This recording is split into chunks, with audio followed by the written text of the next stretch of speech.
15 लाख महिलाएं हमारे लोकतंत्र में भागीदार हैं।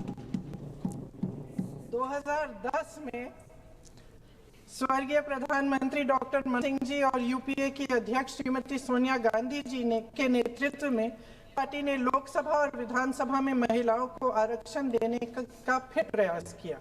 राज्यसभा में इसे पारित भी कराया, लेकिन लोकसभा में आम सहमति नहीं बन पाई। 2018 आदरणीय श्री राहुल गांधी जी ने मोदी जी को एक पत्र लिखा और उस पत्र में उन्होंने कहा कि ये महिला का जो आरक्षण है 2019 तक लागू हो जाना चाहिए। मुझे लगता है कि यहाँ आकर प्रति राहुल जी का मजाक तो बना लेते हैं, लेकिन घर जाके उनकी बातों पर गौर करते हैं, क्योंकि हम आज उसी बात पर चर्चा कर रहे हैं। वैसे आज प्रधानमंत्री जी की बातों से ये लगा कि भाजपा ही महिला आरक्षण के चैंपियन, प्रशंसक और सबसे बड़े समर्थक रहे हैं। इनके पूरे भाषण में यही, जबकि ये कह रहे थे कि इन्हें इसका श्रेय नहीं चाहिए। कोई भी महिला आपको बता देगी कि बार बार बहकाने वाले पुरुषों को महिलाएं झट से पहचान लेती हैं। थोड़ी सावधानी बरत लीजिए, पकड़े जाएंगे। आखिर जब 2023 में राहुल जी के पढ़ने के कुछ सालों बाद, हाँ उसके बाद पढ़ लिया, आखिर जब 2023 में आदरणीय प्रधानमंत्री नरेंद्र मोदी जी की सरकार ने यह अधिनियम सर्वसहमति से पारित किया, तब भारतीय राष्ट्रीय कांग्रेस ने अपनी विचारधारा के अनुकूल पूरा समर्थन किया।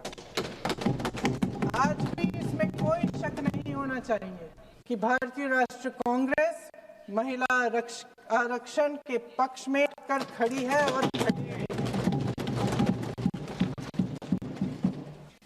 लेकिन अध्यक्ष महोदय, सच्चाई ये है कि आज की चर्चा दरअसल महिला आरक्षण पर है ही नहीं। जो विधेयक की सरकार ने पेश किया है, उसका प्रारूप हमने पढ़ा, उससे पूरी चर्चा ही बदल गई है। उनकी विधेयक का सार सुनिए। सबसे पहले इसमें लिखा है कि संसद महिला आरक्षण 2029 तक लागू होना चाहिए। अब सहमत है। फिर कहा गया है कि इसे लागू के लिए लोकसभा सदस्यों की संख्या 50% बढ़ानी पड़ेगी। मतलब कि सीटों की संख्या 543 से बढ़कर 850 बनानी पड़ेगी, बढ़ाई जाएगी। और इन सीटों को बढ़ाने के लिए परिसीमन आयोग बनाया जाएगा, जो 2011 की जनगणना आधार बनाकर ये कार्य करेगा। ऊपर से इसमें आपत्तिजनक बात नहीं लगती, मगर इसे गहराई से समझा जाए तो इसका असली मकसद वह राजनीति की बू जिसका जिक्र प्रधानमंत्री महोदय ने किया, वह राजनीति की बू इसमें पूरी तरह से घुली हुई है। दरअसल इसी महिला आरक्षण का जो विधेयक सर्वसहमति से 2023 में पारित करा, उसमें दो चीजें थी जो इस विधेयक में नहीं है। उसमें लिखा था कि इसे लागू करने से पहले नई गणना और परिसीमन कराई जाएगी। अब अचानक मन बदल गया। वही सरकार पुराने आंकड़ों के क्यों आगे बढ़ना चाह रही है और इतनी जल्दबाजी क्यों? अध्यक्ष महोदय, ये हमारे देश की सच्चाई है। प्रतिनिधित्व का सवाल जनसंख्या के सवाल से जुड़ा हुआ है। जब तक गणना नहीं होती, सभी वर्गों को उचित प्रतिनिधित्व नहीं मिल सकता। अनिवार्य है। ये सरकार 2011 की जनगणना पर आगे बढ़ना इसलिए चाहती है क्योंकि इस जनगणना में ओबीसी वर्ग की स्कीम नहीं है।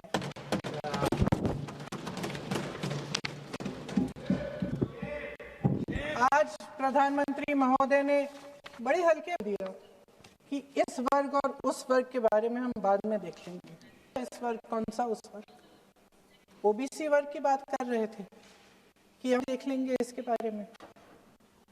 ये हल्के में नहीं लेना चाहिए अध्यक्ष महोदय, बहुत बड़ी संख्या है, एक पूरे वर्ग का परिश्रम है, पूरे वर्ग का संघर्ष है।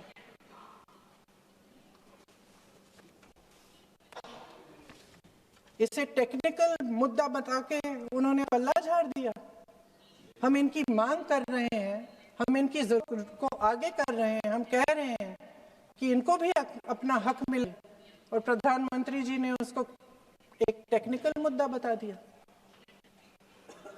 हमारे प्रधानमंत्री महोदय किस बात से घबरा रहे हैं? इसी बात से ना कि जब नई जनगणना होगी, ओबीसी वर्ग के असली आंकड़े निकलेंगे और उसमें पता चलेगा कि ये वर्ग कितना मजबूत है, कितना बड़ा है, और उसके हक को कोई नकार नहीं पाएगा। 2011 की जनगणना को सीमन का आधार बनाकर प्रधानमंत्री जी ओबीसी वर्ग की ये हक छीनना चाहते हैं।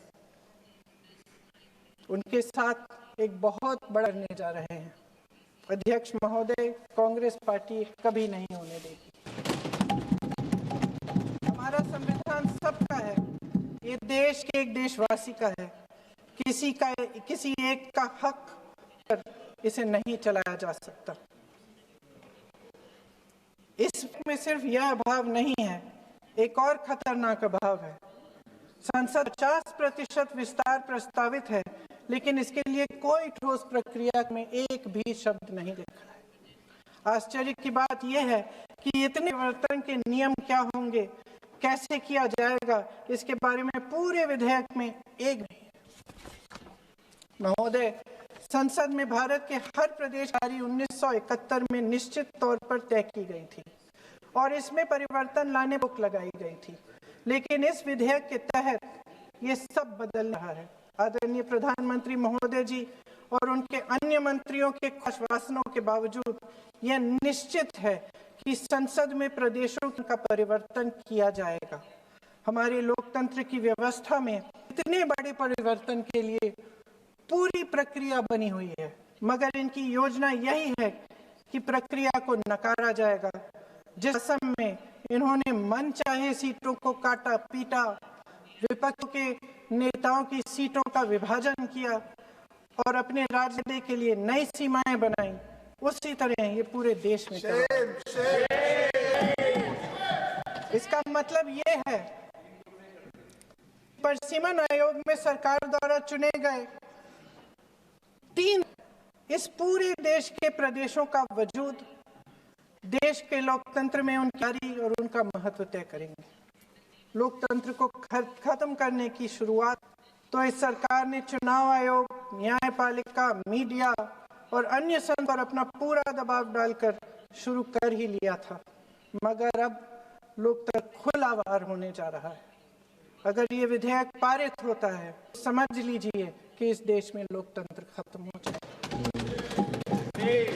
अध्यक्ष महोदय, मौजूदा सरकार एक बार फिर इस देश की जनता की धूल झोंकने का काम करके देश की अखंडता पर बहुत बड़ा हमला कर रही है। एक तरफ महिला आरक्षण की बड़ी बड़ी बातें, तो दूसरी तरफ गुप्त रूप से ओबीसी वर्ग का हक छीना जा रहा है और कुछ प्रदेशों की ताकत कम करके लोग धज्जियां उड़ाकर अगले चुनाव के लिए अपनी पार्टी की मजबूती का ढांचा बना रहे। हंस रहे हैं गृह मंत्री जी, हंस रहे हैं। पूरी योजना बना रखी है। चाणक्य आज अगर जिंदा होते चौंक जाते आपकी राजनीतिक कुटिलता में।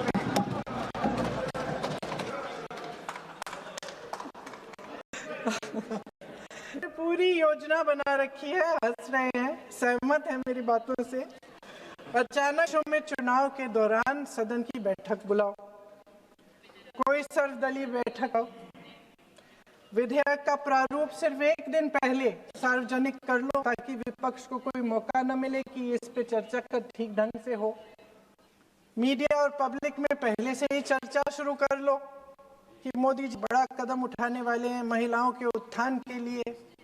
ये विपक्षी दल के जो हैं कुछ समझते नहीं हैं, राष्ट्र के हित में कुछ करते नहीं हैं, विरोध करेंगे। बेचारे मोदी जी इतना बड़ा कदम उठाने वाले हैं, सबको इनका साथ देना चाहिए राजनीति से ऊपर उठकर, और ये कर करके विपक्ष को धड़ में डाल दो। एक तरफ आरक्षण और दूसरी तरफ आपको काट पीट करने की, ढांचे को बदलने की स्वतंत्रता, ओबीसी वर्ग को नकारने की स्वतंत्रता। अध्यक्ष महोदय, राजनीति में कुटिल होना प्रिय है, शायद हमें और थोड़ा होना भी चाहिए इस तरह, लेकिन सत्ता बनाए रखने की महत्वाकांक्षाओं को परे करके देश के हित के लिए सही निर्णय लेना अलग है।